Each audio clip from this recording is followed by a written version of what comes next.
Welcome, everyone. Welcome to this Simons Institute Theoretically Speaking panel. It's a discussion on adversarial examples in deep learning. My name's Peter Bartlett, and the Simons Institute for the Theory of Computing is a collaborative research institute in theoretical computer science, established in 2012 with a grant from the Simons Foundation. We bring together the world's leading researchers in TCS and related fields, as well as the next generation of outstanding young scholars, to explore the laws of computation and the use of algorithmic thinking in science and engineering and society. And today's panel discussion is part of our Theoretically Speaking public series, which highlights exciting scientific and computational advances for a broad audience. And the topic today, adversarial examples in deep learning, is certainly of very broad interest. It'll be an exciting discussion. Our moderator today is Anil Ananthaswamy, who's had several stints here at the Simons Institute as our science communicator in residence.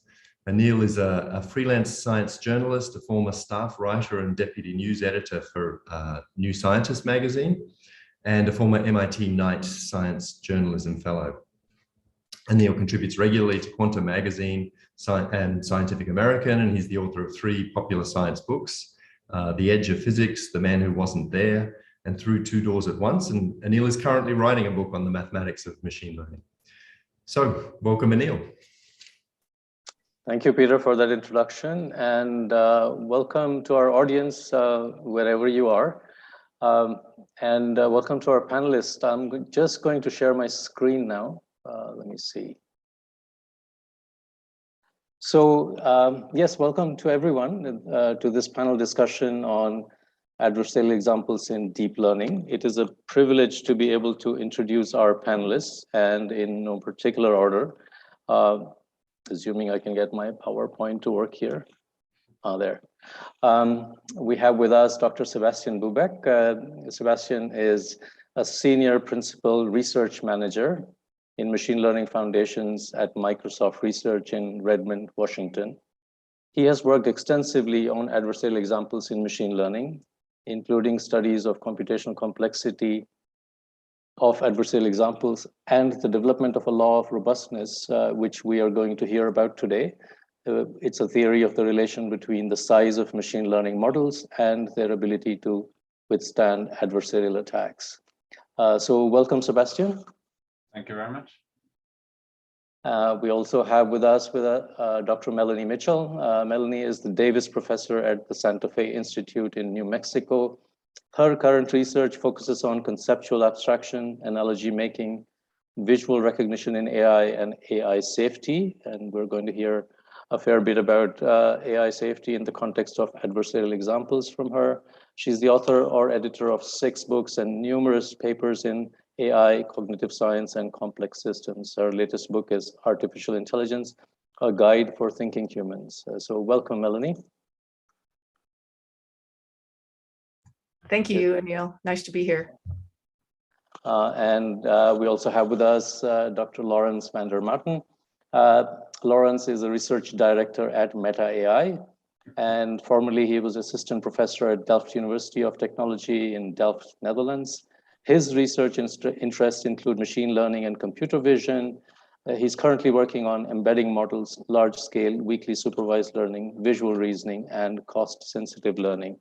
And Lawrence will bring a unique perspective, both from his academic work and from being the research director at a major social media company when it comes to thinking about adversarial examples.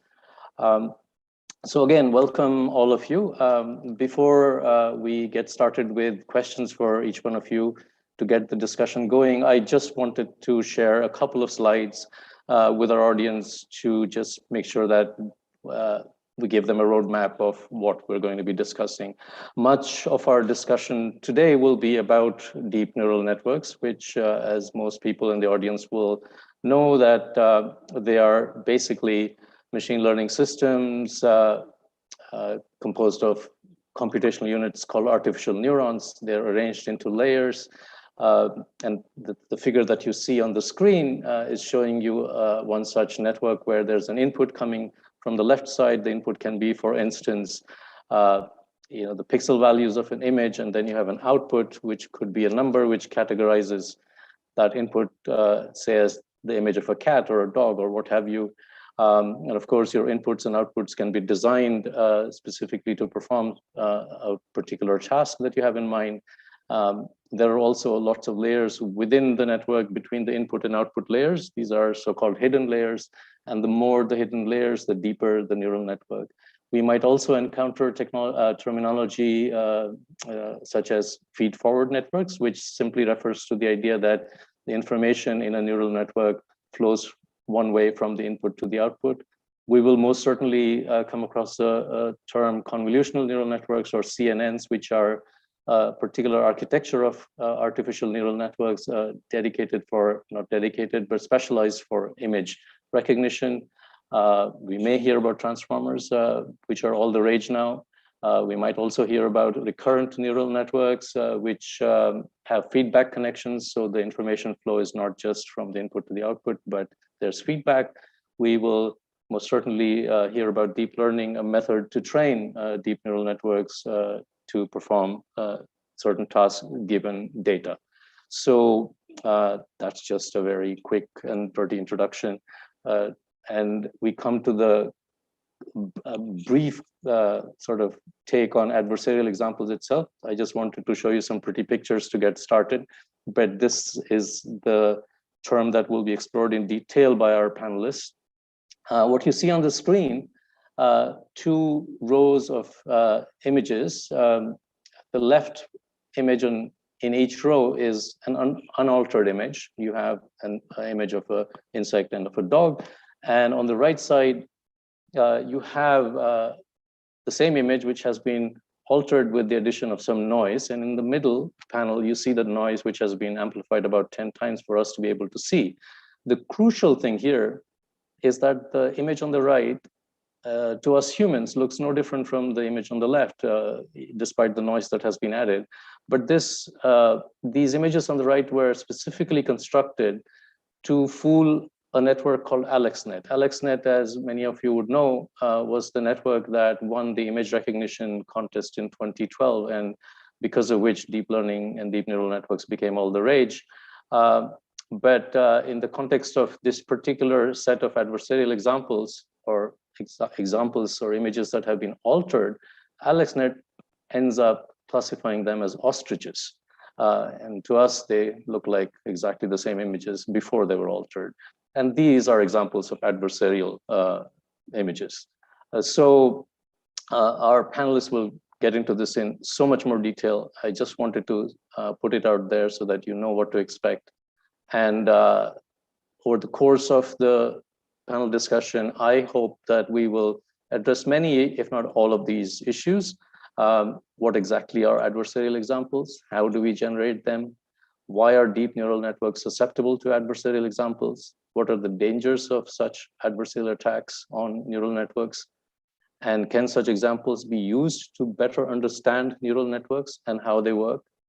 And if time permits, and I hope we can get to this, what is the connection between various intriguing and not very well understood properties of deep neural networks, such as the generalization, which is the ability to adapt to unseen data drawn from the same distribution as the training data. Robustness, the idea that small perturbations in input shouldn't lead to massive changes in output. The relationship of all this to accuracy of a neural network on a task that it's been designed for. And what's the size of a neural network or the size of a machine learning model got to do with questions of generalization and robustness, particularly robustness to against adversarial attacks and adversarial examples. So I will stop sharing my screen now, and basically to get this going, I would like to ask each one of you a question to get us started. And Melanie, may I start with you? Before we talk about adversarial examples in AI, can you tell us about any such susceptibility in humans? Is our vision, human vision, capable of being fooled? And if so, why? And how has that knowledge been used to understand primate vision or human vision? Yeah, so I'll start my answer by a quote I really like from the psychologist Donald Hoffman, who says, vision in humans and primates and other systems has evolved to guide adaptive behavior, not to report truth.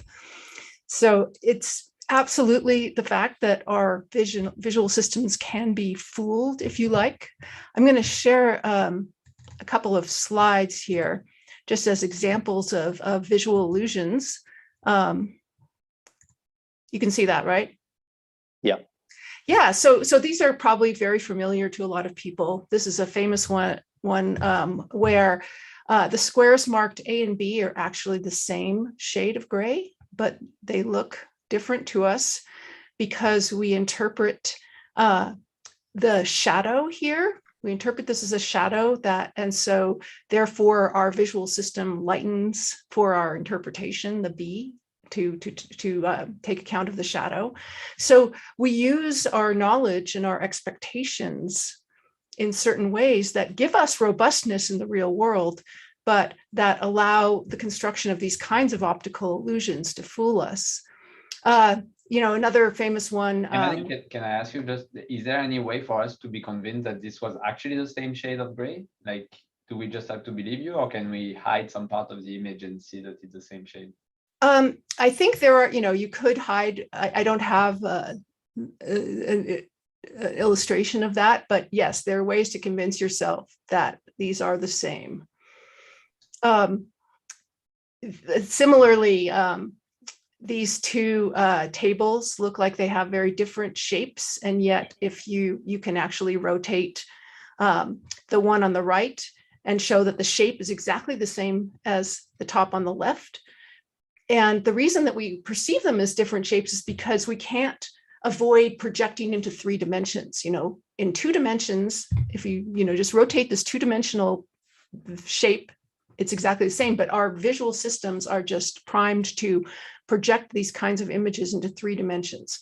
We can't help ourselves, but that's actually part of the reason we can survive well in the world. We have these so-called Gestalt prior preferences in our visual system that force us to see, for instance, this illusory triangle because of our desire to complete contours, to complete shapes.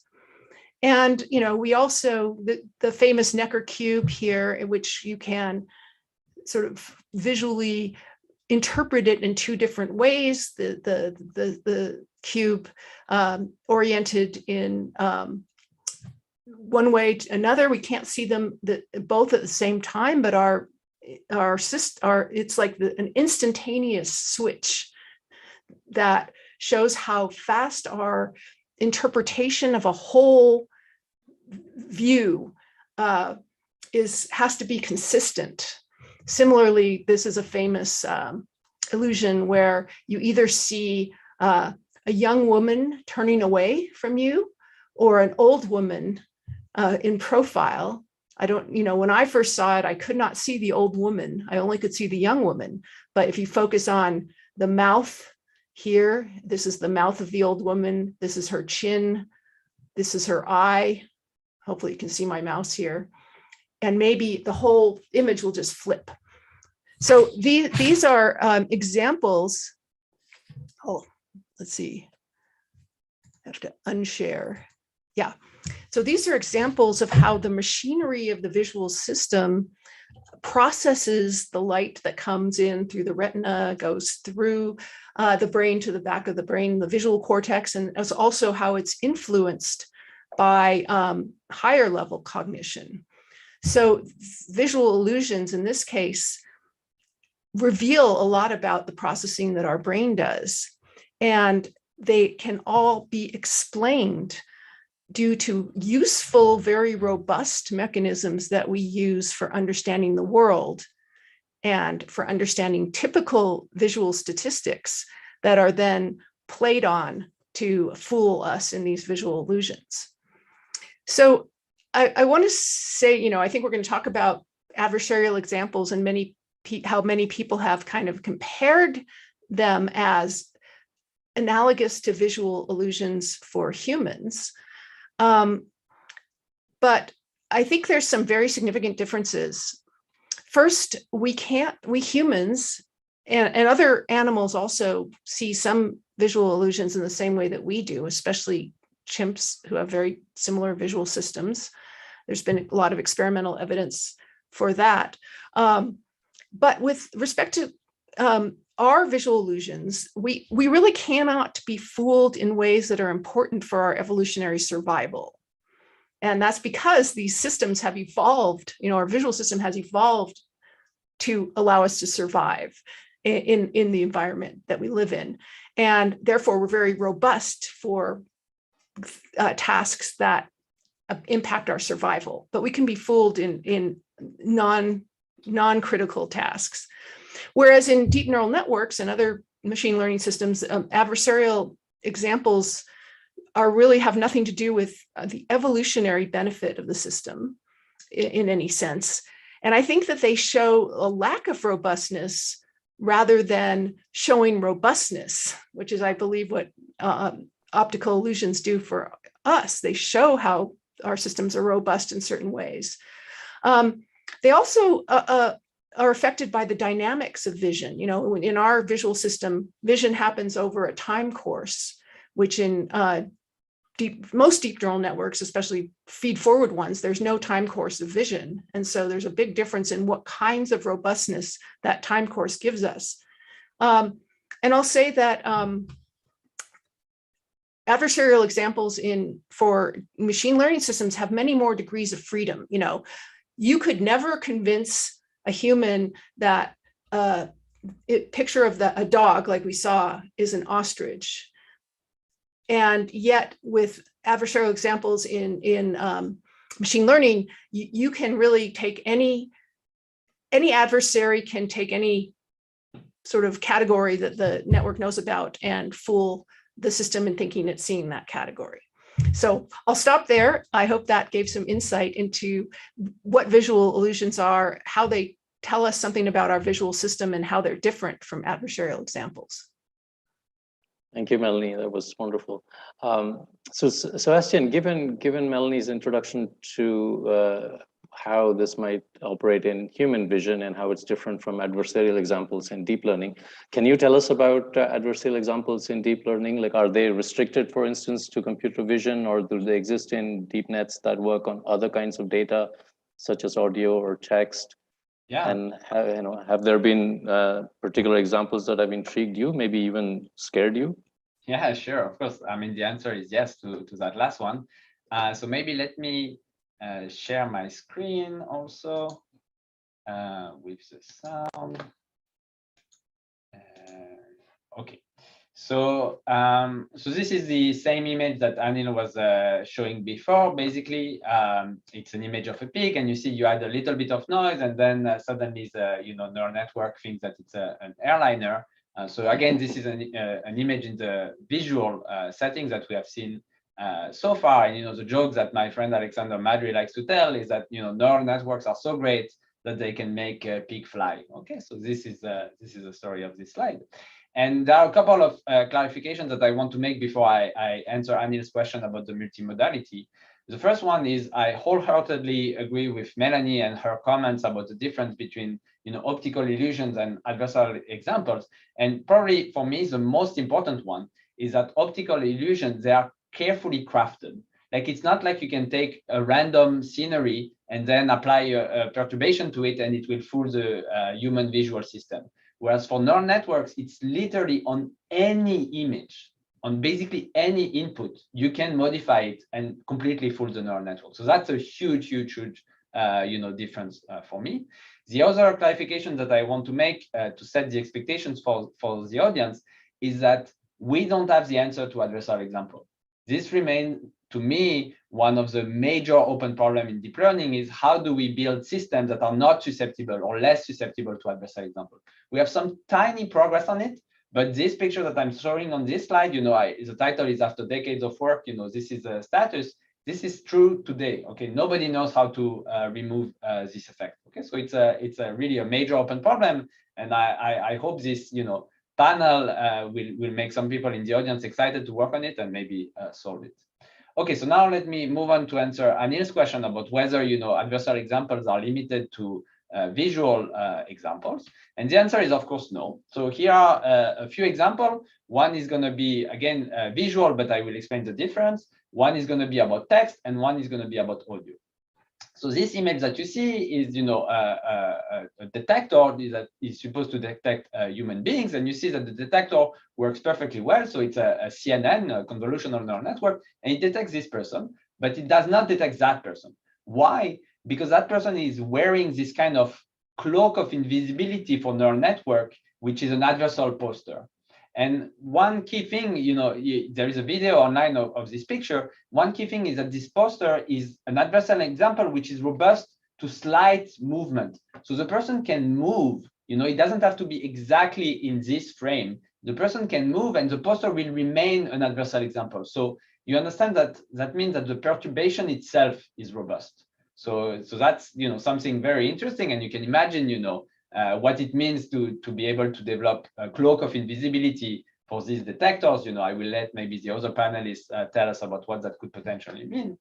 Then next is, an example in natural language processing. So I have 3 tasks: spam filtering, sentiment analysis, and fake news detection. And I will just briefly, show you what happens.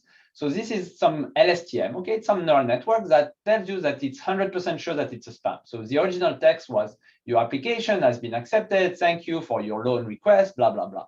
And now what you can do is you can just find synonym for a few of those words. You can replace application by petition. You can replace accepted by recognized. So now it reads like, your petition has been recognized. Thank you for your borrower, blah, blah, blah.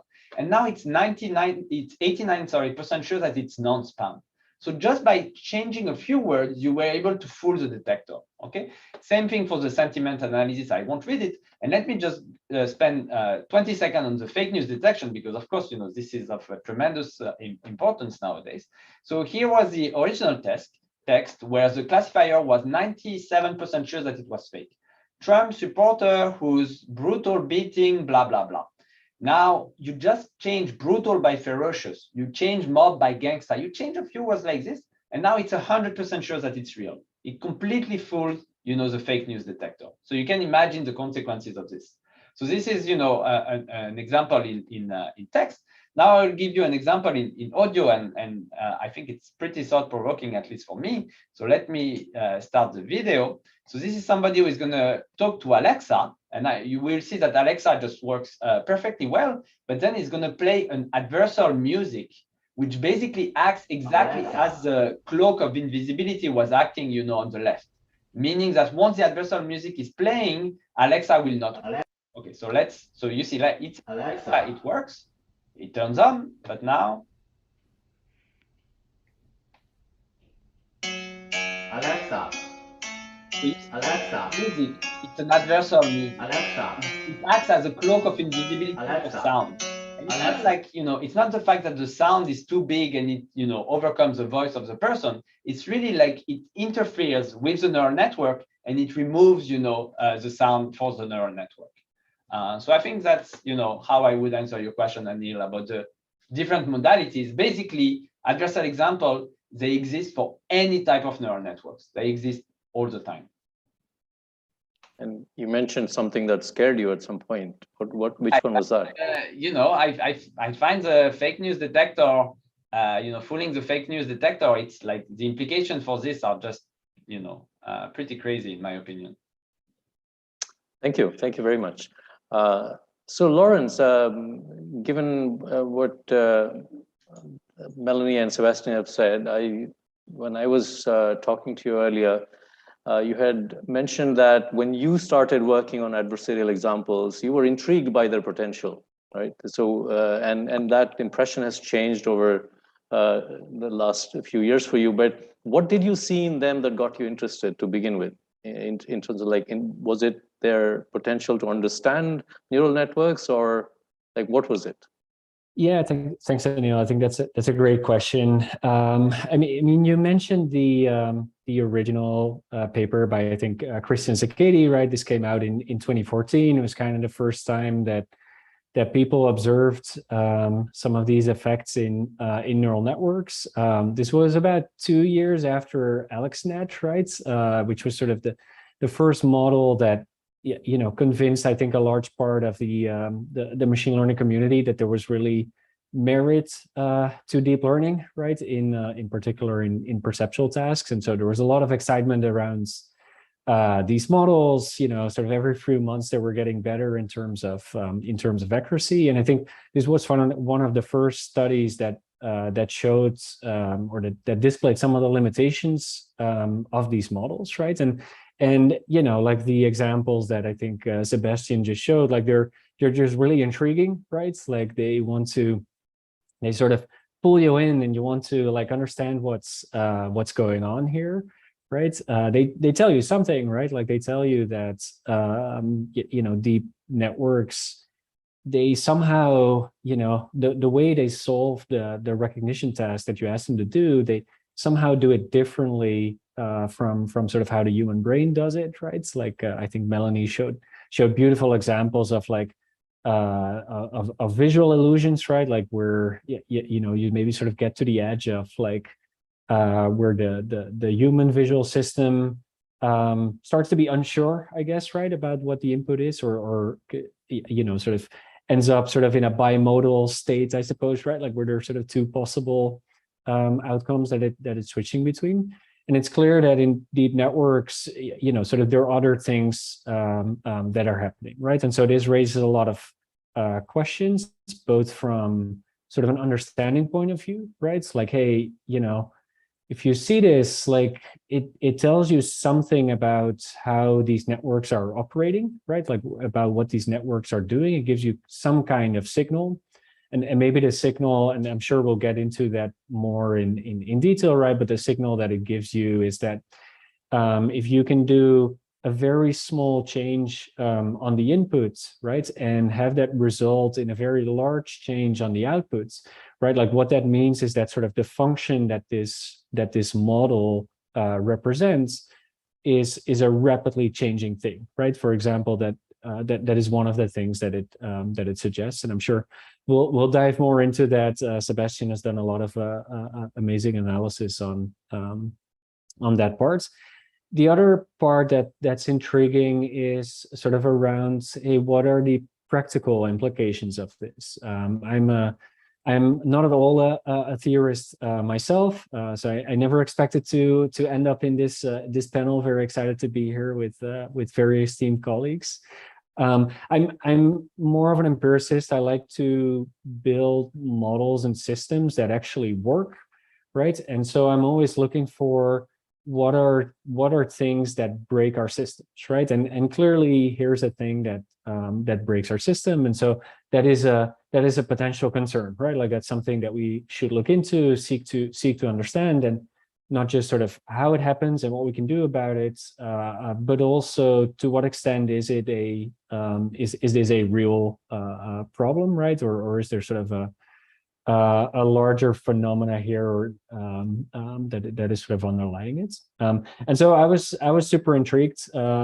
Did a bunch of work myself in this space, more empirical work than for example Sébastien has done, mostly focused on the defense sides, right? What's a little bit ironic is that in the academic literature, I think if you were sort of to classify papers into developing adversarial attacks and developing defenses against adversarial attacks, I think you'll find like 100 attack papers for every defense paper, which is a little odd, right? Given that, sort of the adversary is typically like the bad guy, right? Like that's the guy who wants to get the fake news onto like, sort of your favorite social network or whatnot.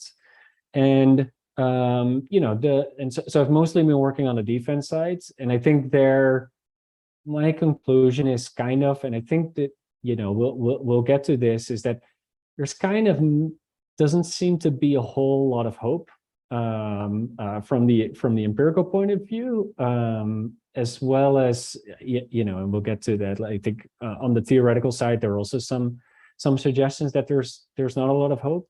So like, on the one hand, that sounds very, concerning, right? Or like, or scary. At the same time, I think if, at least sort of in the cases that I've seen, sort of the practical implications and the sort of practical security risks of these things, I think are, not as large maybe as people think. Or I would say, for every sort of adversarial attack, there are 100 more primitive attacks that work just as well, and are much easier to implement by sort of any adversary who's trying to fool a system.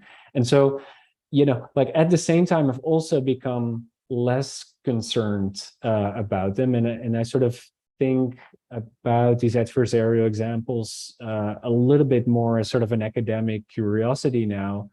And so in my own work over time, I've sort of transitioned to focusing more on what I would describe more as like natural robustness, right? So like robustness to like to situations where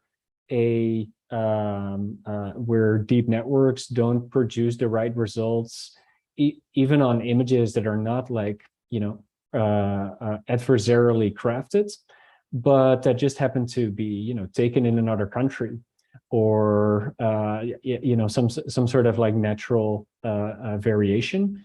And what I've observed is that sort of empirically, and not just me, but many others, systems struggle with even just a natural robustness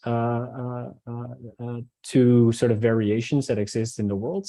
And from a sort of system builder perspective, from a like, hey, I want this image recognition model to work as good as possible, I think that's sort of probably a bigger concern than the adversarial example. So that's a little bit the trajectory I've had sort of over the past 5-6 years in this space.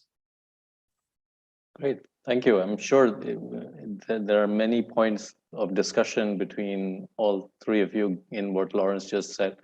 But one thing that comes to mind for me, and I'm sure our audience is also thinking, if one of you could briefly tell us, how do you even design adversarial examples? Like, is there a process you follow? Can you design very specific kinds of examples, or is it a shooting in the dark, like let's see what comes up kind of approach? So Sébastien, do you want to take that? Yeah, sure. I can answer that, but maybe I just want to say about what Lawrence said. Again, I agree with everything that he said. One in particular, natural robustness is a better avenue to make faster progress at the moment, etc. But one thing that it made me think about, that when he said that he's less scared about adversarial examples now, and Anil, you were asking me about one scary situation that I have encountered, and I was just reminded of an example. So it's not out there yet, it doesn't exist, but I think in the future you could imagine like adversarial example kind of as a service. What I mean by that is, imagine that tomorrow Bank of America or some big bank design a neural network system that decides whether your loan application is going to be accepted or not. So it just takes in all the file, processes it, and then decide whether it can be accepted or not. And imagine that I'm an adversarial example crafter, and somehow I have access to the neural network that Bank of America is using, and I'm able to craft adversarial examples. So you can ask me, hey, can you help me to craft my application? Can you put the comma just in the right place so as to maximize my chance of being accepted? Now imagine this, being used in college admission or, wherever. And I think there is a real risk there in the future. So this adversarial example as a service, there is a potential for it in the future, which is kind of a little bit scary. So that was one thing that I want to say. The other one is, you asked about how do you actually craft those adversarial examples. So let me share my slides again. I have an example of this right here. Sorry, yeah. So, okay, so it will take, 3 minutes, but just so that everybody is on the same page on how do you do those things, because it's actually extremely simple. One of the key points is that the literature on adversarial example, even though it's kind of important, it's not very deep yet. Like there's so many things that we don't understand that it's very, very easy to explain everything that we actually know. So again, a neural network, as Anil explained before, you have some input image like an X, and then the neural network, it's a bunch of weights that processes it. And then, the output, whether it's a pig or whatever, it's some function F that depends on X, the input, and that depends on theta. Theta is a set of weights in this. Now, there are two gradients that matter when you think about neural networks. And gradients just mean it's just a sensitivity analysis. So the two gradients are whether you're changing the parameter theta or whether you're changing the parameter X. So the most natural type of gradient, the one that people use to actually train neural network, is to understand how the output of the neural network is sensitive to changing the weights. You want to know, when I change the weight, how does the function change? And then learning is all about changing those weights as you see more and more examples. Okay, so the gradient with respect to theta, that's the sensitivity to the network parameter. Now the gradient with respect to X, that's the sensitivity of the output with respect to the input. It's what happens when you change, some pixel value in X, how does it change, the output? And so the gradient with respect to the input, it has itself an image interpretation. The value that I see in this picture is how much the output changed when I change the corresponding pixel. Okay. Now, how do you craft adversarial examples? So again, classical training is you update your model with the gradient with respect to the parameter. How does it change when you change one of the parameters? Adversarial training, it's like this. You take your X, your input X, and you want just to change the output as much as possible. And to change the output as much as possible, you're just going to move in the direction of the gradient itself. So the adversarial perturbation is nothing but the gradient with respect to the input. That's how you find an adversarial perturbation. That's it. It's as easy as that. So you just compute the gradient with respect to the input, and that's how you find, this noise-like image that you're going to add to your input. And let me just briefly mention that, this, you can actually be kind of robust with respect to this single-step, attack. But what you can do is, actually do many steps of gradient. So not only do you apply the gradient one time, you apply the gradient many, many times, and that will give you a better adversarial perturbation. So this slide, this is it. This is how you find the adversarial examples. Wow, that sounds very simple in the sense that a lot of people could be doing this pretty easily. Yes. But Melanie, you've been looking at adversarial examples as a way to really probe our understanding of these black boxes. So could you talk a little bit about, sort of the positive side of what, we're going to come more and more to talking about what we should be afraid of, if at all. I know Lawrence doesn't feel the same, but from the positive perspective, like what are you able to probe about deep neural networks given adversarial examples? Well, so I think there's a lot of things we can probe. One of them is how the neural networks represent visual information in a way that's quite different from the way humans seem to represent it. So we can look at the representations that these networks produce, and we can look at how they represent an image to which they give the correct answer versus a representation of an image to which they give an incorrect answer. And we can say, how do those differ? Humans typically don't see a difference, at least in these examples that we've shown so far. And I think there's a lot of big this really highlights differences in the way that we see the world and the way neural networks see the world. And also how we learn to see the world versus how neural networks learn to see the world. We see the world in 3D as some of these optical illusions really show. There's, in the way that neural networks are usually trained for things like image recognition, there's no push or prior for the network to interpret the image as a three-dimensional image, and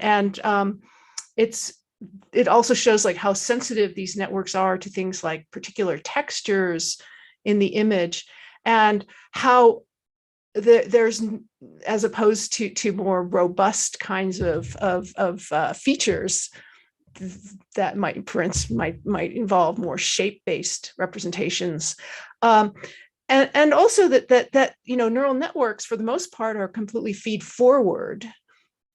The ones that people use for visual tasks, recurrent networks have a sort of limited amount of feedback, but in humans, the visual system has 10 times more feedback connections than it has feed-forward connections. And that's something that I think is relevant to understanding our robustness. Our vision system is very much influenced by more top-down processes involving cognition, and not solely restricted to bottom-up kind of feed-forward representations and processes. So I think all of those really show some ways in which we might look to the biological brains as a kind of inspiration for making our neural networks more robust. But do these adversarial examples already reveal, like I remember when we talked, you talked about building systems where you can build neural networks to generate adversarial examples that are transferable, right? Right, right. So does that tell you, like being able to do that, does that tell you more about how deep nets work in general? Yeah, so that's an interesting fact about adversarial examples. You design them, as Sébastien showed, you design them with respect to a particular neural network and its weights. So you're doing a kind of a gradient descent on the image itself with respect to a particular neural network.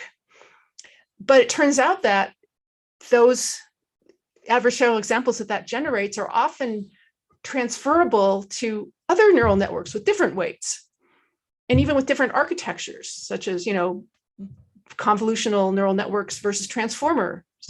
And that shows, interestingly, that somehow the representations being learned by these different neural networks have some universality. There's something in common that allows the same adversarial example to fool all of them in the same way. And so it's really interesting to look at different architectures and see which ones generate the most kind of transferable adversarial examples. And that tells you something about sort of what representations are shared among all these different neural networks. But as Sébastien said, I think we still don't fully understand everything about why these adversarial examples are fooling these systems and why certain ones are more transferable than others. So that's still an open question. In fact, you can even transfer across inputs, not only across architectures, but also across inputs. You can find universal perturbations that perturb, kind of every input, which is also, yeah. But to find those things, it's more complicated than just the gradient I showed. And I think, one thing to point out is, I think I saw this in the question, question section, that we have what are called white box attacks and black box attacks. The white box attacks are ones in which the attacker knows the details of the neural network. And the black box attacks are where the attacker does not know the details. They might not know the weights of the network, or they might not even know the specific architecture of the network.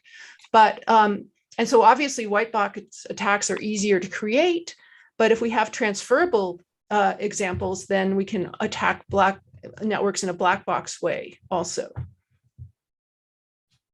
So from all that you're saying, it does sound like a problem that has to be dealt with. But based on what Lawrence said, so maybe we can go back to Lawrence now to give us your perspective as someone who's working in trying to actually actively mitigate these concerns, and you see them quite differently. So let's talk more about your perspective in the field and in terms of the threats you perceive to machine learning systems, and where these kind of concerns, lie on the totem pole of threats. Right. So to be clear, like I don't actively work on these, but here's sort of my take on it, right? Like what you said, Anil, when Sébastien explained how to generate an adversarial example, like you said, like, wow, that is pretty easy, right? Like that is pretty easy to do. And I would challenge that a little bit in the sense that, yes, like it's easy for sort of the people in this room and in the audience, but like as a general thing, there are a bunch of things that you need to be able to do, right? Like in one, you need to have access to the model that you are attacking, right? So like the example that Sébastien showed was sort of a white box attack. Of course, like you can do black box attacks, but they're, like the way you do it is basically this gradient that Sébastien was using in order to change the input. What you're going to do is you're going to approximate that basically by doing like zeroth order approximations, right? And you can do that pretty efficiently because images are sort of relatively low dimensional, and so like you don't need to do something like coordinate descent over every pixel. You can do it in some low dimensional space, but you still need a few hundred tries in order to sort of get to your adversarial example. Now, of course, like that seems easy, but I would say, like, let's say for the fake news example that Sébastien showed, I can think of much more primitive attacks that will be very successful. So for example, I would invite Sébastien to make a screenshot of the original text and to upload it onto, one of his favorite social networks. And I can guarantee you that it will go straight through, right? And so now we have an attack that my mom can do, right? And my mom knows absolutely nothing about, deep networks or fake news detection, and is definitely incapable of staging an adversarial attack. Another thing that Sébastien could do is he could take the original text and, like usually there's some kind of like text box, right? Like in which things get posted.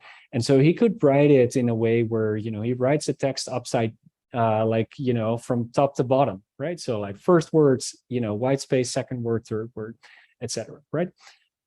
No way, this attack we could actually try, right, against sort of the fake news model that Sébastien was showing, right? Because now the input is actually still a character stream, except for from the perspective of the model, it's a completely perturbed one, right? Because now you see like character of the first word, white space, character of the second word, etc. Right? And so And so like as soon as you start thinking like this, you can come up with many different attacks that I would argue are much easier to stage. And so like if I'm going to sort of rank hey, what are sort of real security risks, right? Then sort of the adversarial examples I don't think are going to rise to the top, because these things exist. Like we don't even need adversarial examples as a service to do some of these things. Saying that in your work, you're also, I think companies like Google and Meta, you're also seeing sort of these web scale models that are being trained on something like billions of images, and there's a certain kind of robustness that you see there. Is that telling you something about what the direction in which these models will have to go to become more robust, both just in terms of their ability to generalize and also to potentially be robust to adversarial examples? I mean, I'd say yes and no. So like in my own work, I've been involved in work where what we do is we pre-train image recognition models to predict hashtags from images at a massive scale. So we train these models on, something like 5 billion images, I think is our largest model to predict hashtags. And so then if we take these models and we fine tune them on, sort of typical academic benchmarks, so things like ImageNet and so on, then what we find is that these models are a lot more robust to variations in the inputs, but this is mostly to natural variations, right? So like I just gave some examples in the text space, in the image space. I think there's been nice work out of Tom Dittrich's lab, for example, on looking at, hey, what if I recompress my image, right? Or like, what if I sort of add a little bit of blur and so on, right? And so those kinds of like variations also have a negative effect on the recognition accuracy of these models. Not as drastic as adversarial examples, of course, right? But again, they're much easier things to do. And so what we find is that these sort of large-scale models are more robust to those kinds of natural variations.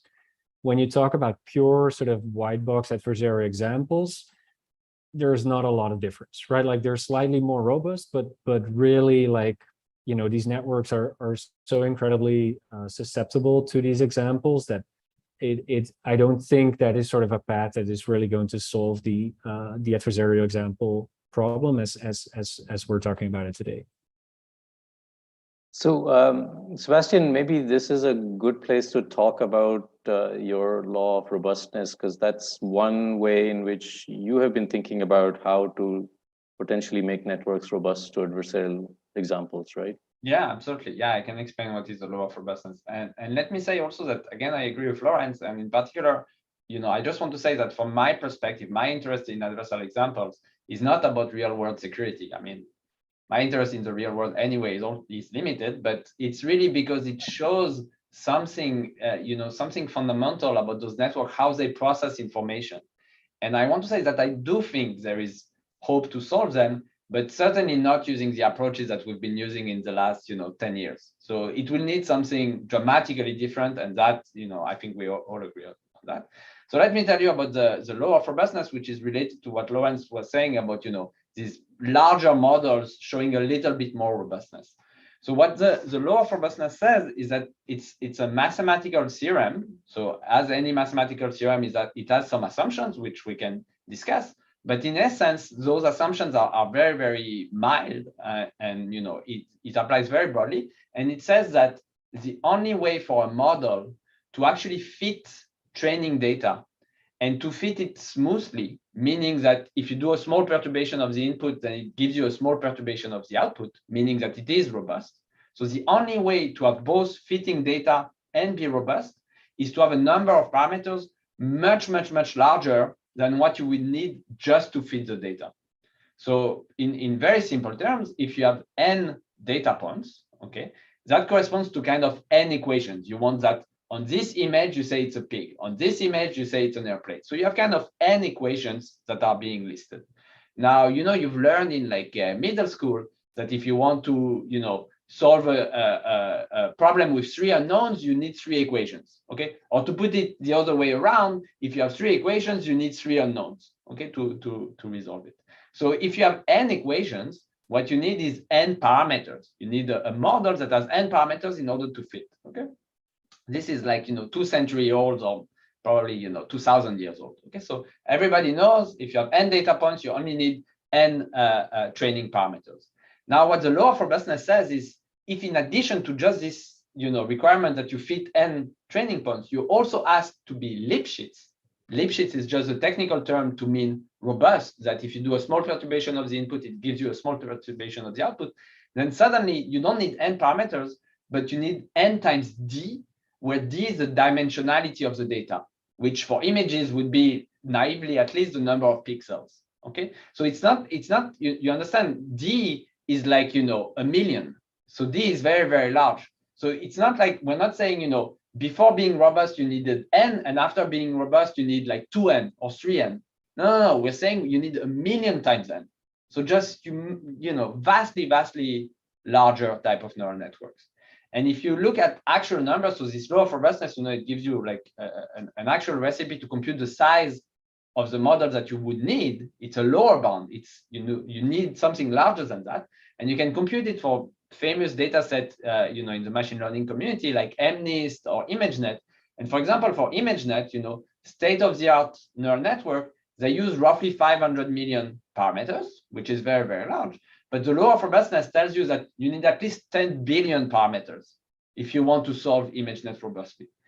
And the key point is that this is a lower bound. So what's very, very important to understand about the law of robustness is also the limitation of the statement, meaning that it's a necessity, but it's not sufficient. It doesn't tell you that once you reach 10 billion parameters, then suddenly you will be robust. Okay, so it doesn't tell you that this is sufficient, and this is where I think you need the new ideas. And Lawrence, I think, has a question or a comment on what I just said. Yeah, a question mostly, or actually two questions. I've read your work, Sébastien, and it's super intriguing, right? Because it's kind of like the result is kind of the opposite of like the sort of initial intuition of what you would have, right? Like sort of as a, if you've taken an introduction to machine learning course, like what your thought is like, hey, like if you increase the number of parameters in your model, if you can increase the capacity of your model, like you're more bound to like, overfits, right? And probably if you're overfitting, you're less robust, right? And I think what your result is hinting at is that it may sort of be the other way around, right? And so it sort of, in my head, sort of leads to like a minor crisis about sort of my understanding of machine learning. I guess, like since we're here, I want to take the opportunity to sort of ask two questions on things where I'm not fully sort of clear in my understanding. I guess the first one is, if my understanding is correctly, sort of the result is for sort of generic data sets, right? Like which are data sets that are randomly labeled, sort of where you, let's say the case where we have a binary classification problem. So what this means is that like every data point is sort of, you toss a coin and you assign it heads or tails, and that's the label. And of course, like those are quite different from, sort of data sets that we typically look at, right? Which are not randomly labeled, but which tend to have, sort of some kind of structure, like, cats kind of look similar and they're all labeled as cats. And so I'm curious to get your take on like how does that influence sort of the result, and do these do you sort of see these results generalizing to sort of these more natural data sets where labels are not uniform at random? Yeah, no, excellent question. So let me answer the question about the noise. So indeed, this applies to the setting where you need to have noise in the output that you're trying to fit. And the reason for that is very simple, because if you're trying to prove a lower bound, if you make no assumption about the structure of the function, then there is a function that perfectly fits your data. And maybe this function just happens to be smooth. So you will not be able to rule out a smooth function fitting your data if you don't make some assumption about, the difficulty of the training task. Now, this brings us to a very, very interesting point, which, the reason why we assume noise is really for a mathematical reason. It's because noise is kind of, the epitome of a difficult function to fit. But really what we would like to have is a notion of difficulty which is fitted to deep learning. So what we would like to say is, for example, let's say for ImageNet, maybe, 90% of the data, you can fit it with a very simple model, but then there is 10% of the data which remains, which is hard, which is difficult to fit. And in the law of robustness, what we say is difficult just means random. But of course, there is maybe a more appropriate notion of difficult, which would be maybe, if you run gradient descent on a small neural network, it's not going to be able to fit this data. So you see, what I'm trying to hint at is a more algorithmic notion of complexity. So I think there is a potential to develop an algorithmic version of the law of robustness, which would say it's not that you have noisy data, but you have data which is hard to fit through gradient descent on a small model. And then the law of robustness would say, okay, the way to get out of this is to make a bigger model. But of course, that's much harder. I mean, the current law of robustness, it's like the essence of it is a 5 lines proof. It's something very, very simple, which relies on a lot of sophisticated mathematics, but that was done, decades ago. But if you go into this route of algorithmic law of robustness, it's going to be much, much harder. But I think it's doable. Now you brought up another point, which is, it flip, like the law of robustness kind of flips on its head, traditional machine learning theory. And indeed, I was surprised by it myself. I mean, this, we didn't embark on these projects thinking that we were going to prove that. On the contrary, we wanted to show that you can find, small models that fit. But I want to say, again, one of the huge limitations of the law of robustness is that it says nothing about generalization. It's all about, if you perfectly fit your training set and you want to be Lipschitz and you want to be smooth. It does not say anything about, how well is it going to generalize.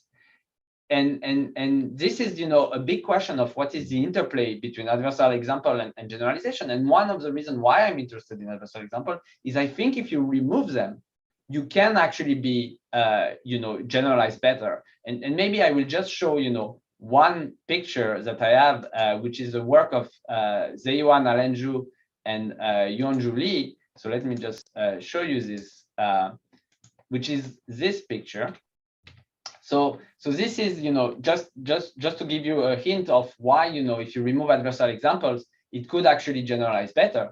So this is some convolutional neural network, wide ResNet, and this is layer 29, and it's convolutional. So I'm showing you the filters. So you have all those filters, and you're not able to make sense of them. They are just kind of noisy. But if you do adversarial training, which is, one way to be slightly more robust, then here is what will happen. You will kind of purify your filter. You will remove the noise in the filter. And I think this is actually might be the essence of adversarial example. The essence of adversarial example might be that there is a lot of noise in the neural network, and the neural network doesn't care too much about it because, all this noise, it cancels each other out, and eventually in the output, it's a tiny quantity. But if you're an adversarial, example crafter, then you're going to correlate with this noise, and you're going to amplify this noise as it's being processed. So one way to remove adversarial example is to remove this inherent noise in the network. And this is kind of what does adversarial training. And you see, it can give you much more meaningful filters. So that's one, like relation, I think, between generalization and adversarial examples. Cool. Can I ask one more question, Anil, on the of course, law of robustness? Yes.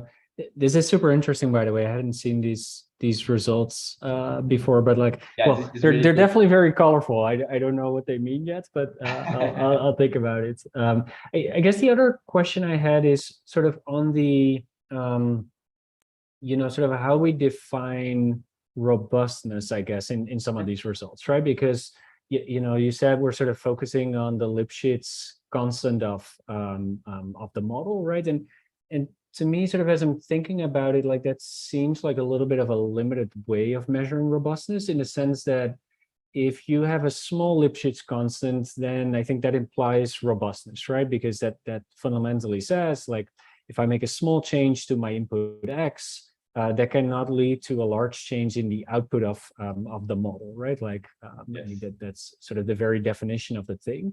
But I think the reverse is not true, right?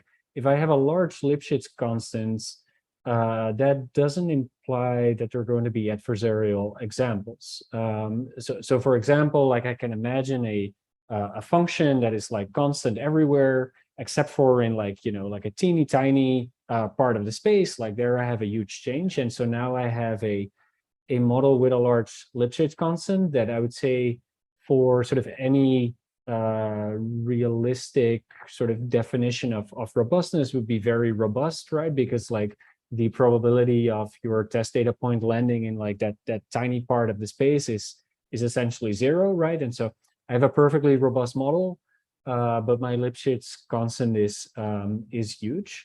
And so I'm curious to get your take on is this the right way to measure if what we understand, what we want to understand is sort of susceptibility to adversarial examples? Yeah, so no, it's not the right thing to look at. So this is really, so it's excellent. It's again one of the huge limitations of the law of robustness.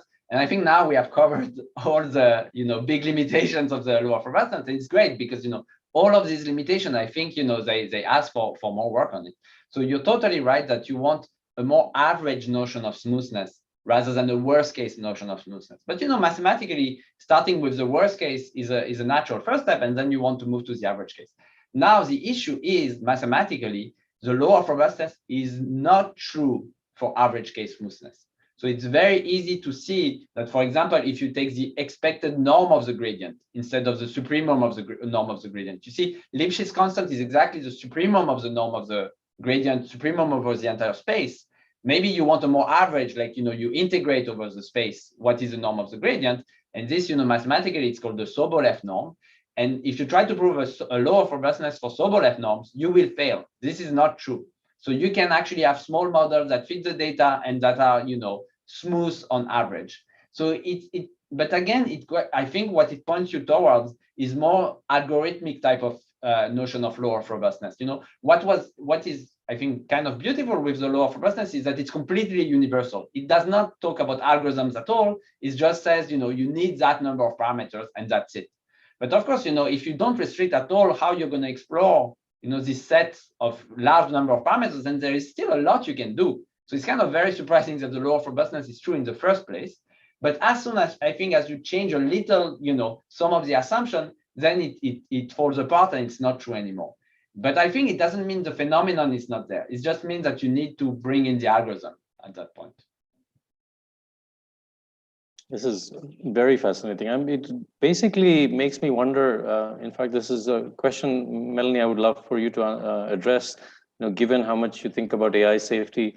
Like if the only way out for, deep neural networks in terms of being robust is to get bigger and bigger, are we sort of locked into an arms race somehow between people designing, deep neural networks for some tasks and those designing adversarial systems, assuming they're out there designing them? I don't even know of any real world examples of such. Well, I think that the idea that the only way out is for neural networks to get bigger and bigger is assuming that we kind of stick with the paradigm that we've been already using. But, there are other paradigms for AI and for machine learning that may not require that. One thing is that, contrasting with humans, we know that we have a lot of priors, a lot more than deep neural networks. Our brains are primed to represent our perceptions in rather low dimensional ways. Sébastien mentioned that he's looking at high, the representation is very high dimensional. It's maybe the number of pixels in the image, but that's not how we humans represent visual information. We intrinsically divide the world into objects. We intrinsically have a kind of low dimensional representation of a scene in terms of objects and their relationships. We also have not just this kind of model fitting way of kind of learning about the world. We have more of a causal understanding, at least even subconsciously, that certain kinds of light reflecting off certain kinds of surfaces has a certain kind of impact, sort of like the shadow optical illusion I showed you. We know about the cause of something looking different because of a shadow. And all of those priors and causal modeling, I think, can actually inform the robustness of a vision system. And I think those kinds of ways of developing an architecture might be very different from what we are doing now with purely statistical curve fitting, essentially. Without a large number of priors and a large, kind of a more sophisticated conceptual architecture. So I would say that, generally in AI today, there's this big debate going on about, is scaling our models bigger and bigger kind of the answer to all of the limitations we see? And a lot of people, I think, believe that, and there's been some evidence that scaling really does have a big impact. We've seen these giant generative models for language and images and so on that are amazing. But I would contest that. I would say that certain limitations are not going to be overcome by scaling, but they're going to be overcome by new kinds of architectures, probably inspired by natural intelligence. So I don't know if that addressed your question, but Yes, that was kind of yes. what I was thinking of while this discussion was going on. Well, I think that brings us nicely full circle, because we started with human vision. So Peter, I think, has some audience questions that we should address. So Peter, would you like to ask them for us? Yes, there are 4 so far, and just to remind folks, there's a Q&A panel, a Q&A button in the Zoom panel. You're welcome to add your questions there. The first one is about a general question about the reverse engineering of adversarial images. This was asked before Seb's explanation, so maybe we'll skip that.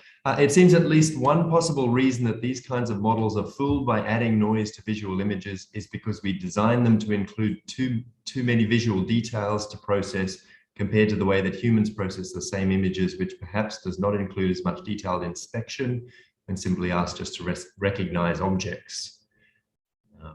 So this is...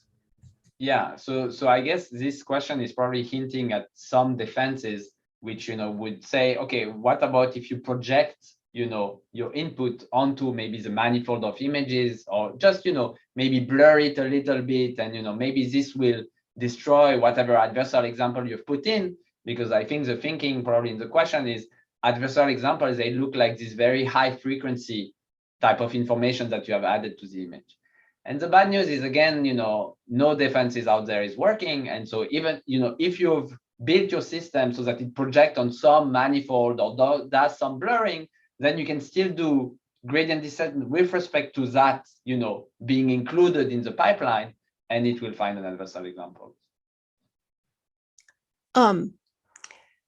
Yeah, I would also interpret the question as this question of dimensionality of representations, that, do we, when you're looking at all of the details of the image, kind of pixel, including all of the pixels equally, maybe that presents ways of vulnerability that it would not be presented if you had more bias towards certain kinds of things like objects, had an object-based representation.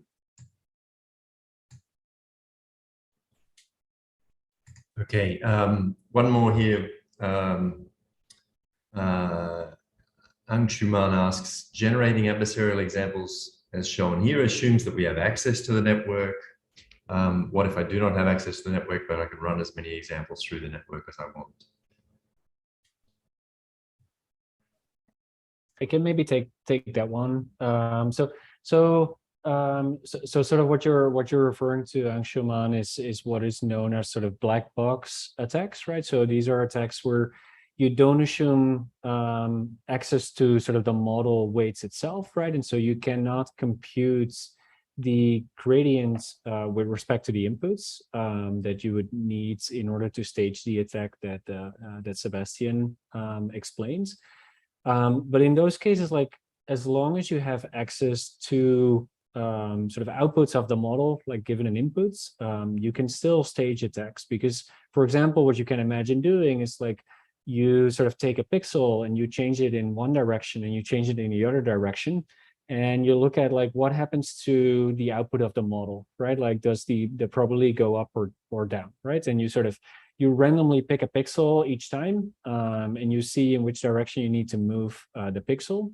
And this is what is known as coordinate descent, right? So it's, trying to sort of minimize the log likelihood of the prediction, right? Without having access to the gradients. Now that seems very inefficient, right? Because like you may have to do like millions of queries because there's so many pixels in an image. But in practice, you can make these attacks quite efficient because images are relatively low dimensional, right? And so what you could do is like, you could do some kind of like dimension reduction, like imagine running PCA on a large set of images, and now you have some like relatively low dimensional basis in which you could do these coordinate descent like attacks. And that in practice allows you to sort of successfully change the prediction on an image or generate an adversarial perturbation, typically in a couple of hundred of queries for image recognition systems. And then there are also like things, so this came up already a little bit in the conversation, right? Like there is some degree of transferability of adversarial attacks sort of between models, right? And so if you had access maybe not to the exact model that you're attacking, but you had some kind of sense of what that model is, right? So you had some kind of like surrogate model. You could use that model and basically like, you know, sort of use the gradients for that model sort of as an, you know, as an estimate for like what will happen in the model that you're actually trying to attack. And this is often quite effective as well. It's obviously not as powerful as a white box attack. So often what that means is that the size of the perturbation that you need to do in order to make the attack successful has to be a bit larger. And so sometimes it becomes sort of perceptible. But at the same time, like, you know, sort of if you have like a bit of, you know, sort of salt and pepper noise in your image, like that is not, you know, perceptually, that's not really changing anything.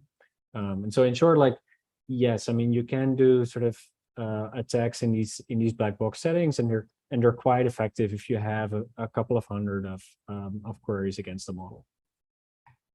Yeah, I'll just add, there have been some groups who have looked at genetic algorithms or evolutionary computation for generating black box attacks, especially if you can have a lot of queries, and you can certainly, people have done that as well. It kind of speaks to Lawrence's earlier point that there's a 100-to-1 ratio of papers doing attacks versus defense. Yeah, I actually, I still, to this day, I don't understand this, right? Like, you know, sort of if you're in particular, if you're an academic and you do research, like, don't you want to work on sort of the side of the good guys, like rather than on the side of the bad guys? It's easier to do the adversarial attacks than the defense. Like to do the defense, you also have to do the adversarial attack. So you have to play both sides to be able to do. Yes, but we're researchers, right? Like, isn't the hard thing the exciting thing? Yeah, you're right. Any more questions, Peter? Yes, there are several more.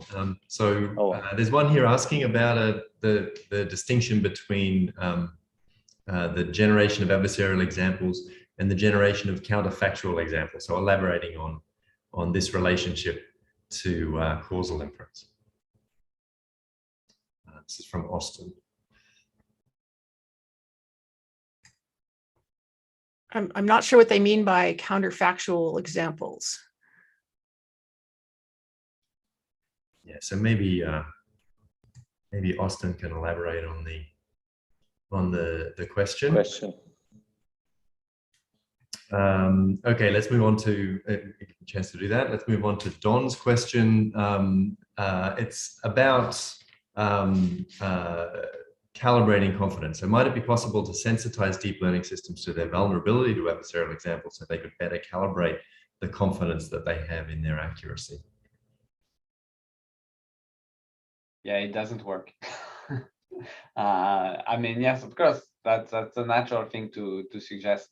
Again, like those suggestions are kind of defense suggestions, and people out there have been trying to do that, but none of them work. Basically, as soon as you can write down, you know, an objective function, then you're going to be able to do gradient descent on it and fool it. And you know, it goes back to what Melanie was saying about, you know, maybe you need some paradigm shift if you really want to, you know, remove those adversarial examples, and you cannot do it within the current setting. That's plausible.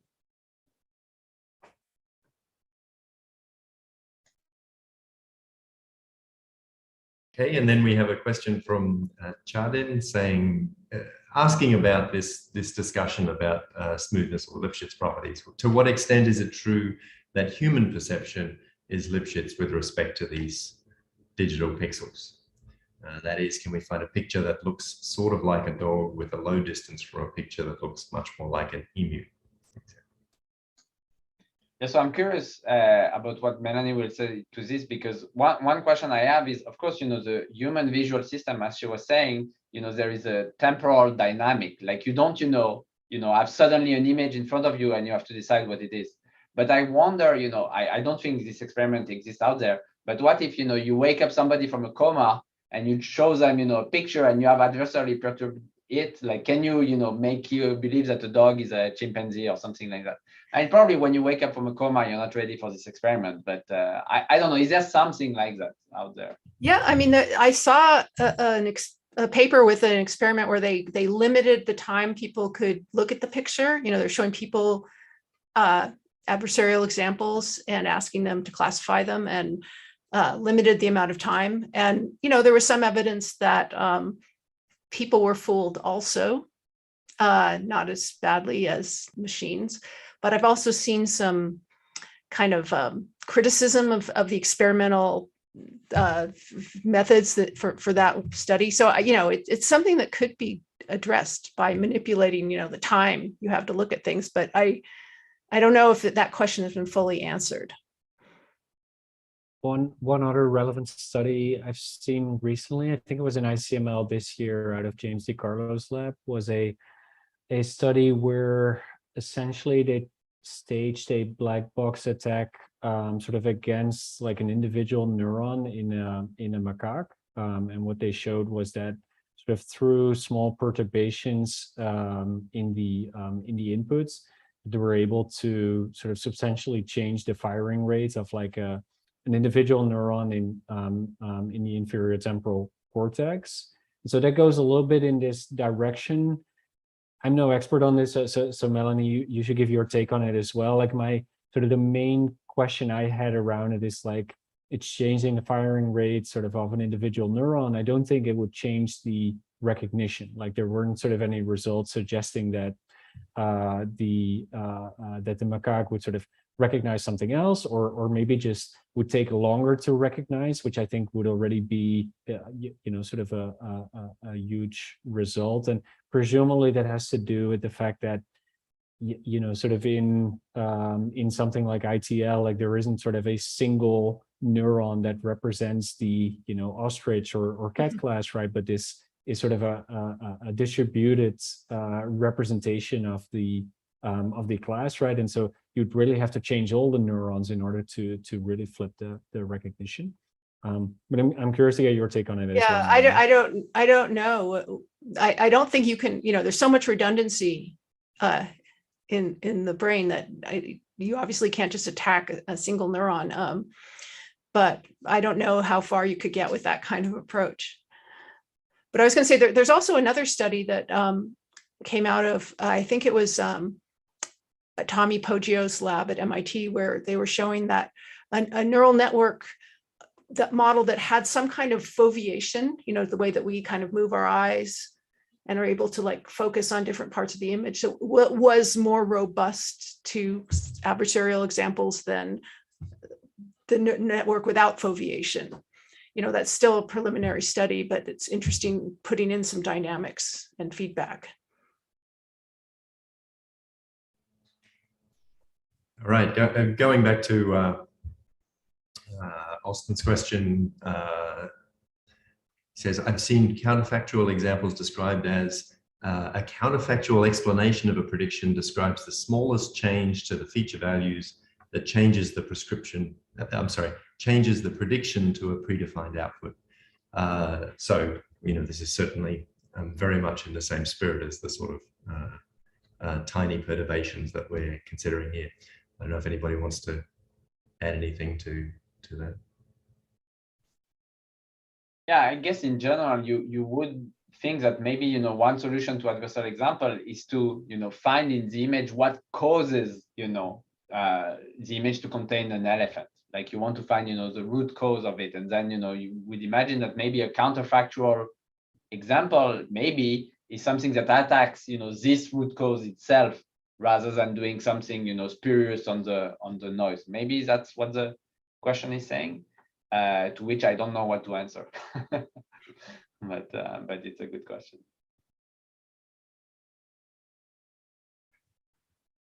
Okay, and we have one from Vinod asking about strong negative results with respect to defenses to robustness, i.e. when is it impossible to be robust? I guess perhaps, in addition to the negative result you told us about. So. Yeah, I mean, there are many, many results out there, but the question is always for those negative results, what is the assumption? So, there are results out there that says, and I have worked on them, like, what is the reason why networks can be robust? Maybe it's computationally hard, because you're allowing the adversary exponential power. You allow the adversary to search, a high dimensional space and to find, any perturbation there. So maybe defending against this high dimensional adversary is just computationally hard, in the sense of P versus NP. And it's very easy to craft, not very easy, but it's easy to craft example. And for those of the audience who know about this, just using pseudo-random generators, it's easy to craft example where, it's a classification task where there exists a robust classifier. It's not like it doesn't exist, it exists, but it's computationally hard to find it. So you can classify the problem easily if you're not asking to be robust in computational, computationally efficiently. But as soon as you want to be robust, you're not computationally efficient. So, there are results out there like this. There are also results saying, like, for other examples, maybe you need more samples. Maybe the sample efficiency is more limited. So you need more number of data.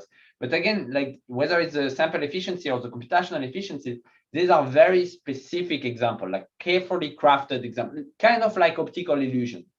And the point, for example, of the law of robustness is that it's not like optical illusion. It's something much more general that applies, more broadly. And that says, that the model size has to be big. There's a related question that we touched on earlier, which is the trade-off between adversarial robustness and generalization. That it seems empirically that when you make a network robust through adversarial training, say, it becomes its generalization performance goes down.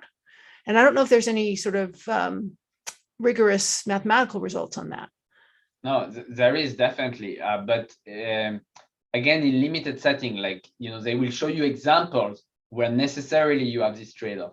But personally, if you ask me my belief, which is not a mathematical belief, but my belief is that eventually solving adversarial examples will help also classical generalization, but not solving them through the way we're doing it right now, which is too limited, and not solving it anyway. So. Well, I think we're coming to the end of our allotted time. So I would like very much to ask each of you your closing thoughts. I guess the thing that comes to mind in terms of a question to ask you is, given all that we've talked about, how would you want to continue research on adversarial examples? Like, what should you be focusing on, or is it worth focusing on them at all in the way the academic community is doing right now? Briefly, you don't have, we've gone into it in fair amount of detail, but just as a closing thought. Melanie, would you like to start? Sure. I'm a big fan of biologically inspired approaches, and I think that it would be interesting to try more biologically inspired approaches to robustness. Foveation was one thing, maybe putting in more prior assumptions, putting in more causal constraints and so on. And I think that those experiments, a lot of them still remain to be done. And I think that's a possible way forward. Lawrence? Yeah, I would say, like, very much, I think I would encourage folks to think sort of very clearly on, sort of why you're working on a particular direction, right? Like we mentioned a couple of times, there are sort of many attack papers. If you sort of write a paper where you come up with like a slightly different variation of like an attack that, like, sort of, is 5% more effective at like a very small L2 norm perturbation or something like that, I don't see how that brings us forward in terms of, either our understanding of deep networks, sort of how robustness relates to generalization, as Sébastien was talking about, and I don't see how it brings us forward in terms of sort of making sort of current real world systems more robust. And so I would mostly encourage folks sort of working in this space, and there are many, because there are thousands and thousands of papers a year coming out on this topic, to think carefully about like what is the goal that we're really trying to get to, and what is the work that is sort of most likely to bring me closer to that goal. And I think if the community does that, then well, some of the work will be different, I think, and then maybe Sébastien actually will make more progress, because he can use a lot of help in with the law of robustness and sort of figuring out the many caveats around it. And Sébastien, your closing thoughts? Yeah, so for me, there are two directions that I'm really excited about, in the space of adversarial examples. One of them is, to overcome all the limitations that we have discussed of the law of robustness. I think there is, a lot more to be discovered there.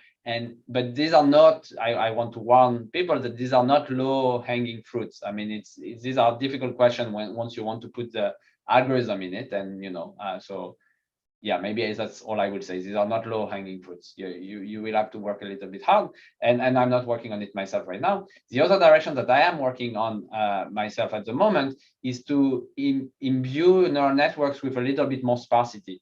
So as the last picture that I showed on my slide by Zeyuan Alenju and Yon Julie is that maybe adversarial examples, they really come from correlating with the noise that happens in the processing of the neural network. And maybe, if you can turn off some amount of this noise through sparsity, through killing some of those, like the most naive way is to kill, low weights. But this is like, level 0 of the idea. You can, maybe kill off some neurons that are just spurious neurons, or maybe, entire parts. Like, we haven't talked about transformer models, but, maybe in transformer models, you have many heads, and some of those heads, they are doing exploration at the beginning through gradient descent, but you want to remove them at the end.